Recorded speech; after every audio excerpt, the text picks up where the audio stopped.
ഡെലിബറേറ്റായിട്ട് മനഃപൂർവ്വമായിട്ട് കേന്ദ്ര ഗവൺമെൻറ് പറഞ്ഞു ഈ പ്രാവശ്യം കേരളത്തിന് എടുക്കാവുന്ന കടം ഈ 3% തന്നെ. പക്ഷേ ആ 3%-നകത്ത് കഴിഞ്ഞ കാലങ്ങളിൽ 2016-17 മുതൽ till date social security pension fund ലിമിറ്റഡും കിഫ്ബി വഴിയും എടുത്ത കടം ഇനി വരുന്ന 2-3 വർഷങ്ങളിലേക്കായിട്ട് ഭാഗമാക്കുക. അതിൻ്റെ ഒരു ഭാഗം ഈ വർഷം എടുക്കുക, ഈ വർഷത്തെ കടത്തിൽ നിന്ന് വെട്ടിക്കുറയ്ക്കുക. അങ്ങനെ വെട്ടിക്കുറച്ച് എടുക്കാവുന്ന കടത്തിൻ്റെ പരിധി നിശ്ചയിച്ചപ്പോൾ നമുക്ക് എടുക്കാമായിരുന്ന, അതായത് ഈ വർഷം മുഴുവൻ എടുക്കാമായിരുന്ന കടത്തിൽ 3800 കോടി രൂപ മാത്രമാണ് ഓണത്തിന് ശേഷം അവശേഷിച്ചത്. അങ്ങനെ 3800 കോടി രൂപ മാത്രം ഓണത്തിന് ശേഷം അവസാനിച്ച 3800 കോടിയും ഇല്ലായിരുന്നു, ആകെപ്പാടെ 52 കോടി രൂപയാണ് തിരുവോണം കഴിഞ്ഞതോടുകൂടി നമുക്ക് ബാക്കിയായി അവശേഷിച്ചത്. അപ്പോഴാണ് കോടതിയിൽ പോകും, അങ്ങനെയാണ് ഞങ്ങൾ ഭയങ്കര ബുദ്ധിമുട്ടിലാണ്, കേന്ദ്രം ഞങ്ങളെ ചതിക്കുന്നു എന്നൊക്കെ പറഞ്ഞ് മുറവിളി കൂട്ടി, ചെല്ലുന്നിടത്തെല്ലാം മുറവിളി കൂട്ടി സുപ്രീം കോടതിയിലേക്ക് പോകുന്നു എന്നൊക്കെ പറഞ്ഞ് കേന്ദ്രത്തെ ഭീഷണിപ്പെടുത്തി. ആ ഭീഷണി കേട്ടൊന്നുമല്ല കേന്ദ്രം പറഞ്ഞു, അങ്ങനെയാണെങ്കിൽ കിഫ്ബിയുടെയും സോഷ്യൽ സെക്യൂരിറ്റി പെൻഷൻ ഫണ്ട് ലിമിറ്റഡിൻ്റെയുമായി ഈ പ്രാവശ്യം കടത്തിൽ നിന്ന് വെട്ടിക്കുറച്ചത് റിലീസ് ചെയ്യുന്നു. ആ വെട്ടിക്കുറവ് അടുത്ത വർഷം മുതൽ മതി, ഈ വർഷം അത് വെട്ടിക്കുറയ്ക്കുന്നില്ല. അങ്ങനെയാണ് ഇപ്പോൾ 3000 എത്രയോ കോടി, ഒരു നിമിഷമേ, 3140 കോടി കൂടി സംസ്ഥാനം കടമെടുത്തുകൊള്ളൂ എന്ന തീരുമാനത്തിലെത്തിയത്. അത്രയുമായിരുന്നു.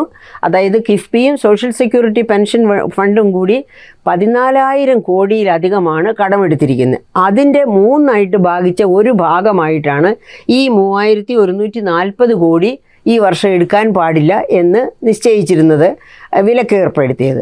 ആ 3140 കോടി അടുത്ത വർഷത്തെ എമൗണ്ടിൽ നിന്ന് ഞങ്ങൾ കട്ട് ചെയ്തു കൊള്ളാം.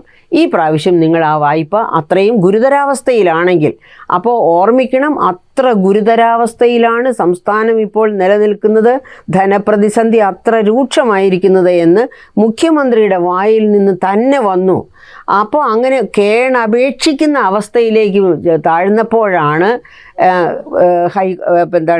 കേന്ദ്ര ഗവൺമെൻറ് ധനവകുപ്പ് തീരുമാനിക്കുന്നത് എങ്കിൽ ഈ വർഷത്തെ ആ വെട്ടിക്കുറവ് 3140 കോടി വെട്ടിക്കുറയ്ക്കേണ്ട, അടുത്ത വർഷത്തെ കടത്തിൽ നിന്ന് അത് വെട്ടിക്കുറയ്ക്കാം എന്ന് വിചാരിച്ച് ഇങ്ങനെ ഒരു ഔദാര്യം സമ്മതിച്ചത്. ഉടനെ തന്നെ അതിൻ്റെ 2000 കോടി കടപ്പത്രം ഇറക്കിക്കഴിഞ്ഞു.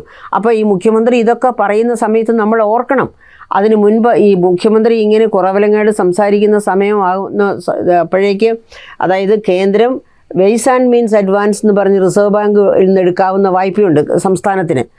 അങ്ങനെ 1763 കോടി രൂപയാണ് വെയ്സ് ആൻഡ് മീൻസ് അഡ്വാൻസ് ആയിട്ട് ഒരു പ്രാവശ്യം എടുക്കാവുന്നത്.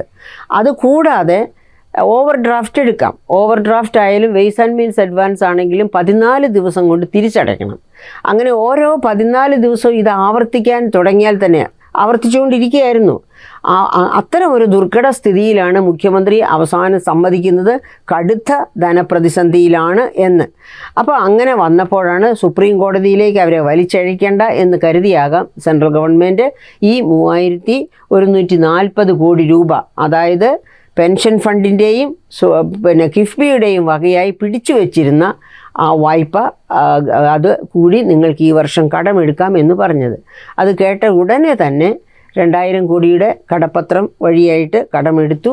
അപ്പോൾ ഇനി എത്ര ബാക്കിയുണ്ട്? ഇനി ബാക്കിയുള്ളത് നമുക്കറിയാം, ഈ 3140 കോടിയിലെ ബാക്കിയുള്ള 1140 കോടിയും പഴയ അവശേഷിക്കുന്ന 50 കോടി ഒക്കെ ഇങ്ങോട്ട് ചേർന്ന് ഒരു ചെറിയ തുകയാണ് ഇനി ഇപ്പോൾ ബാക്കിയായിട്ട് അവശേഷിക്കുന്നത്. അപ്പോൾ അതുകൊണ്ട് എവിടം വരെ എത്താനാണ്?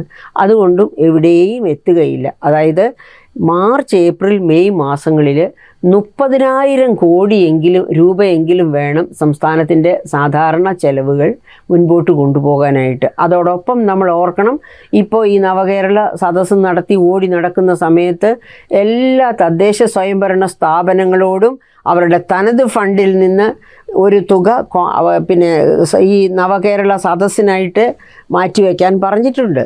അങ്ങനെ മാറ്റിവെക്കാൻ ഒരു കാരണവശാലും സംസ്ഥാന ഗവൺമെൻറ്റിന് അങ്ങനെ ആവശ്യപ്പെടാൻ അവകാശമില്ല. കാരണം തദ്ദേശ സ്വയംഭരണ സ്ഥാപനങ്ങൾ കോൺസ്റ്റിറ്റ്യൂഷണലായിട്ട് തന്നെ സ്വയംഭരണ അവകാശം കിട്ടിയ സ്ഥാപനങ്ങളാണ്. അത്തരം സ്ഥാപനങ്ങളോട് ഇങ്ങനെ ആവശ്യപ്പെടുമ്പോൾ അവയ്ക്ക് തീർച്ചയായിട്ടും പറയാം പോയി പണി നോക്കാൻ. പക്ഷേ അതൊന്നും പറയാനുള്ള തൻ്റെ ഇടം നമ്മുടെ തദ്ദേശ സ്വയംഭരണ സ്ഥാപനങ്ങൾക്കില്ല. അതായത് സ്വന്തം മഹത്വം തിരിച്ചറിയുന്നവയല്ല കേരളത്തിലെ തദ്ദേശ സ്വയംഭരണ സ്ഥാപനങ്ങൾ എന്ന സങ്കടകരമായ ലജ്ജാകരമായ അവസ്ഥയാണ് നിലകൊള്ളുന്നത്. കാരണം അവർക്ക് വളരെ ചുരുങ്ങിയ ഫണ്ട് മാത്രമാണ് തനത് ഫണ്ടായിട്ട് പിരിച്ചെടുക്കാൻ പറ്റുന്നത്. അതത് പ്രദേശത്തിൻ്റെ വികസനത്തിന് വേണ്ടിയാണ് ചെലവഴിക്കേണ്ടത്.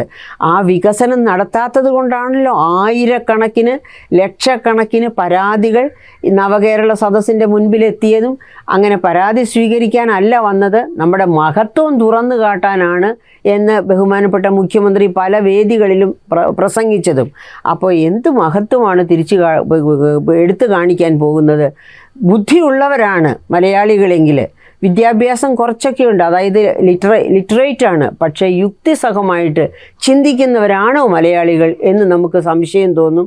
കാരണം യുക്തിസഹമായിട്ട് ചിന്തിക്കുന്ന മലയാളികളാണെങ്കിൽ ഇപ്പോൾ ഇവിടെ നടന്നുകൊണ്ടിരിക്കുന്ന ഈ കടഭാരം കൊണ്ട്, അതായത് ഇത്രയും ഒരു ദുർഘടമായ ഒരവസ്ഥയിൽ നാം എത്തി നിൽക്കുന്ന ഈ സാഹചര്യത്തിൽ തീർച്ചയായിട്ടും സംസ്ഥാനം കടക്കണിയിലേക്കാണ്. നവകേരളം എന്ന കടക്കണി എന്ന് നമ്മൾ വായിക്കുകയും എഴുതുകയും ചെയ്യേണ്ടി വരും കേട്ടോ. അതായത് നവകേരള സദസ്സും എല്ലാം നടത്തി കഴിഞ്ഞ് മുഖ്യമന്ത്രിയും എല്ലാവരും കൂടി അതായത് സെക്രട്ടേറിയറ്റിൽ തിരിച്ചെത്തുമ്പോഴേക്കും ഒരു പുതിയ പേര് കേരളത്തിന് ഇടേണ്ടി വരും, കടക്കണിയിലായ കേരളം എന്ന്.